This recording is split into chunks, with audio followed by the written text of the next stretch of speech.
Sir,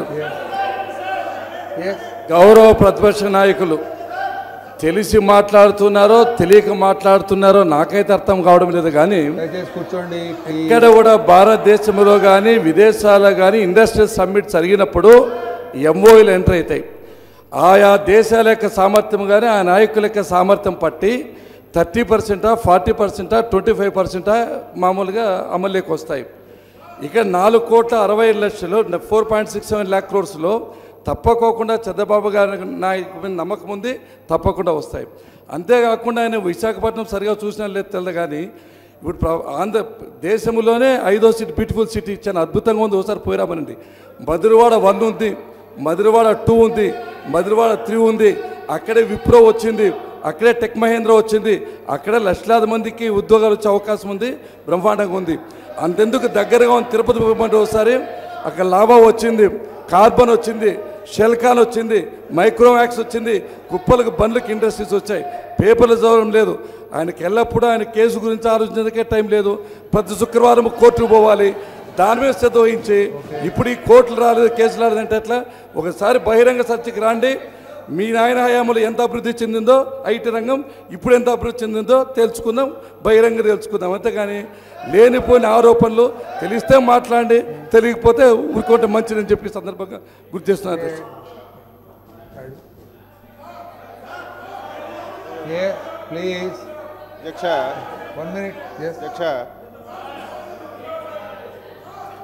అధ్యక్ష, ఈ సభలో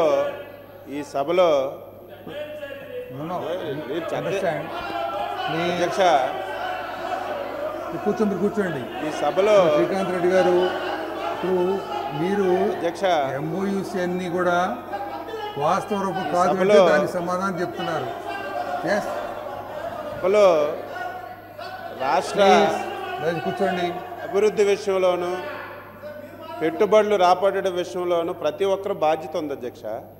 ఒక మంచి ఉద్దేశంతో కొత్తగా ఏర్పడినటువంటి ఆంధ్రప్రదేశ్ రాష్ట్రానికి పెట్టుబడులు ఆకర్షించాలనే ఉద్దేశంతో ఒక సదస్సు పెడితే నమ్మకంతో 4,75,000 కోట్లు పెట్టుబడుల గురించి ఒప్పందాలు జరిగాయి అధ్యక్ష. అందరికీ తెలిసేది.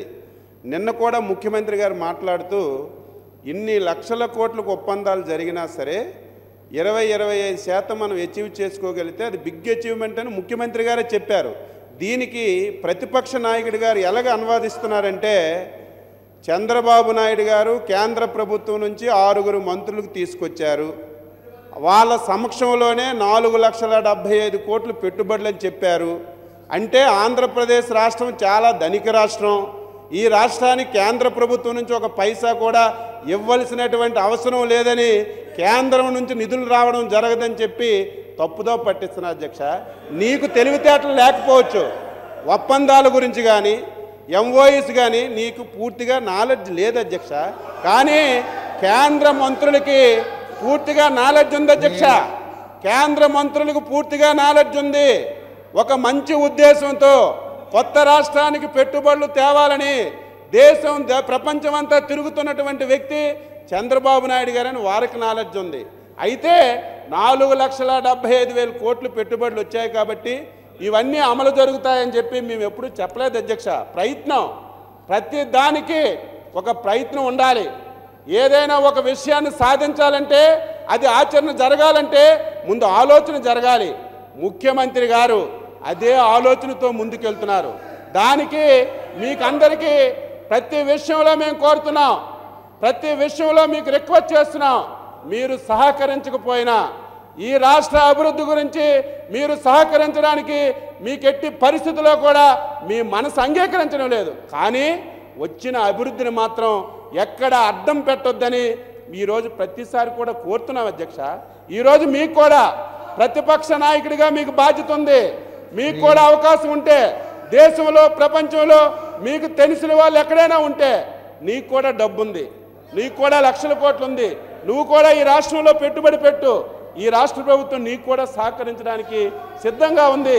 కానీ ఇటువంటి విషయాలని ఇంటర్ప్లేట్ చేసి ఈరోజు మీరు అధ్యక్ష ఒక అవకాశం నాకు ఇస్తే, ఒక అవకాశం మీరు ఇస్తే, మొట్టమొదట ఆంధ్రప్రదేశ్ రాష్ట్రం ఏర్పడిన తర్వాత మొట్టమొదట గవర్నర్ ప్రసంగం మీద ప్రతిపక్ష నాయకుడు గారు ఏదైతే మాట్లాడారో, ఈరోజు మీ దగ్గర సమాచారం ఉంది, సమాచారం కూడా తెప్పిస్తున్నాను. ఎందుకు చెప్తున్నానంటే చెప్పిందే చెప్పుకొని ఒక కొత్త విషయం చెప్పకుండా ప్రతి సమావేశంలో కూడా, ప్రతి బడ్జెట్ సెషన్లో కూడా, ప్రతి గవర్నర్ ప్రసంగం మీద కూడా వాళ్ళ నాన్నగారిది చంద్రబాబు నాయుడు గారితో పోలుస్తున్నారు. చంద్రబాబు నాయుడు గారితోని రాజశేఖర రెడ్డికి పోలిక లేదు అధ్యక్ష. ఈరోజు 5 సంవత్సరాలు ఈ రాష్ట్రం ఈరోజు ఈ కష్టాల్లో ఉందంటే, ఈ రాష్ట్రం చంద్రబాబు నాయుడు గారు రోజుకి 20 గంటలు పనిచేస్తున్నా సరే ఈరోజు మనం అభివృద్ధి జరగడం లేదంటే దీనికి మూల కారణం రాజశేఖర రెడ్డి వారి కుటుంబం అధ్యక్ష. ఇది అచ్చెన్నాయుడు గారు చెప్పడం కాదు, ఒక సభ్యుడు చెప్పడం కాదు, రాష్ట్రంలో ఏ ఒక్క పౌరుడికి ఈ రాష్ట్రానికి గతి పట్టిందని ఏ ఒక్కరికి అడిగినా సరే వారి గురించి చెప్తారు అధ్యక్ష. దయ ఉంచి ప్రతిపక్ష నాయకుడి గారికి విన్నవిస్తున్నాను, 2 గంటలు మాట్లాడండి. ఈ రాష్ట్రానికి మంచి జరగడానికి, ఈ రాష్ట్రానికి 10 పరిశ్రమలు రావడానికి, ఈ రాష్ట్రం దేశంలోనే ఒక అగ్రగామిగా తయారవడానికి మీరు ఒక సలహాలు ఇవ్వండి. తప్పుంటే చంద్రబాబు నాయుడు గారు మీరు తప్పు చేశారు, అది కూడా ఏదో ప్రతిపక్ష నాయకుడిను ఏదో కక్షతో తెలుగుదేశం పార్టీని ప్రభుత్వాన్ని ఇబ్బంది పెట్టాలని ఆ ఉద్దేశం మీరు పెట్టుకోవద్దు. ఈరోజు మేము ధైర్యంగా ఈరోజు రాష్ట్ర అభివృద్ధి గురించి, ఈరోజు ఆంధ్రప్రదేశ్ రాష్ట్రం విడిపోయిన తర్వాత అధ్యక్ష, ఆంధ్రప్రదేశ్ రాష్ట్రం విడిపోయిన తర్వాత ఈ రాష్ట్రాన్ని మళ్ళీ గాడిలో పెట్టాలంటే, ఈ రాష్ట్రాన్ని మళ్ళీ అన్ని విధాల అభివృద్ధి చెందాలంటే చంద్రబాబు నాయుడు గారి వల్లే సాధ్యపడుతుందని ఆంధ్రప్రదేశ్ ప్రజలు మాకు అధికారం ఇచ్చారు అధ్యక్ష. మేము పరిపాలన చేస్తున్నాం. రేపు మళ్ళీ 5 సంవత్సరాల తర్వాత ప్రజల దగ్గరికి మేము వెళ్తాం అధ్యక్ష. మేము చేసిన పనులు కానీ, మేము చేసిన అభివృద్ధి కానీ ప్రజలు విశ్వసిస్తే మళ్ళీ మాకు అధికారం ఇస్తారు, లేకపోతే దూరం పెడతారు.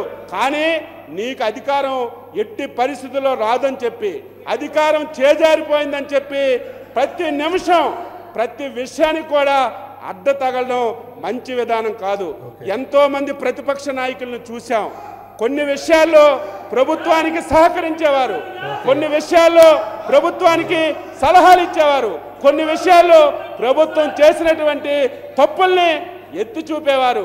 కానీ ఈ ప్రతిపక్ష నాయకుడు ప్రతి విషయానికి, ఏ అభివృద్ధి కార్యక్రమం చేసినా, ఏ మంచి కార్యక్రమం చేసినా వెంటనే వ్యతిరేకించడం, వారి పత్రిక టీవీల్లో అనునిత్యం ప్రజలకి కన్ఫ్యూజ్ చేయడం ఇది మంచి విధానం కాదు. ఈరోజు అధికారంలో మేము ఉంటాం, రేపు ఇంకొకరు ఉంటారు. భావి తరాల గురించి మనం ప్రయత్నం చేయాలి. ఈరోజు మనం తప్పు చేస్తే భావి తరాలు నష్టపోతాయి. ఆ ఉద్దేశంతో మీరు సహకరించండి, మంచి సలహాలు ఇవ్వండి, రాష్ట్ర అభివృద్ధి గురించి తోడ్పడండి అని చెప్పి మీ ద్వారా ప్రతిపక్ష నాయకుడు కోరుతున్నానని చెప్పి ఈ సందర్భంగా తెలియజేస్తున్న అధ్యక్ష. విష్ణుకుమారరావు గారు ప్లీజ్ దయచేసి కూర్చోండి మీరు ప్లీజ్. అధ్యక్ష అధ్యక్ష అధ్యక్ష అధ్యక్ష మీ ద్వారా జగన్మోహన్ రెడ్డి గారిని కోరుతున్నాను అధ్యక్ష. సభ్యులను ఒకసారి కొంచెం సైలెంట్గా ఉంటే. అధ్యక్ష, రాష్ట్రాభివృద్ధి గురించి గౌరవ ముఖ్యమంత్రి నారా చంద్రబాబు నాయుడు గారు ఇన్వెస్టర్స్ మీట్ పెట్టి 4,67,000 కోట్లకి సరిపడి MOUs ఎంటర్ అయితే ప్రతిపక్ష నేత సంతోషించడం మానేసి ఉలికి పట్టు పెట్టే అధ్యక్ష. ఇదో విచిత్రంగా ఉంది అధ్యక్ష.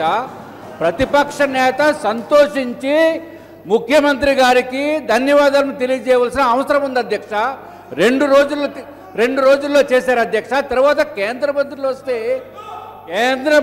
వస్తే ఈయన భయపడటం ఏంటి అధ్యక్ష? నాకు అర్థం కావటం లేదు. మా కేంద్ర మంత్రులు ఇక్కడికి వస్తే ఇక్కడ ఎందుకో ఈయన ఉలిక్కిపడవలసిన అవసరం లేదు అధ్యక్ష. కానీ యావరేజ్ ఏంటంటే అధ్యక్ష, వారు చెప్పిన దాంట్లో కూడా వాస్తవం ఉంది. యావరేజ్ ఏంటంటే అధ్యక్ష, వరల్డ్ యావరేజ్ ఇన్వెస్టర్స్ మీట్లో ఎప్పుడైనా సరే ప్రపంచం మొత్తం మీద కూడా వరల్డ్ యావరేజ్ 6.5% అధ్యక్ష. అది 6.5%. అట్లాగే ఇదివరకు 20 లక్షల కోట్ల రూపాయలకి MOUs ఎంటర్ అయిన గుజరాత్లో కూడా అధ్యక్ష 10% వచ్చింది అధ్యక్ష. దట్ ఈస్ ద హైయెస్ట్ వచ్చింది అధ్యక్ష, 10% వచ్చింది. ఇప్పుడు మనం ఏం చేయాలంటే దానికంటే ఇంకా ఎక్కువ వచ్చేటట్టు పూర్తి ప్రయత్నము చేసే బాధ్యత ప్రభుత్వానికి ఉంది. దానికి సహకరించవలసిన బాధ్యత ప్రతిపక్షం మీద ఉంది అధ్యక్ష. అందరూ కలిపి మన రాష్ట్ర అభివృద్ధి గురించి పాటుపడాలి తప్ప దాన్ని వక్రీకరించడము ఇవన్నీ సభ్యత కాదు అధ్యక్ష.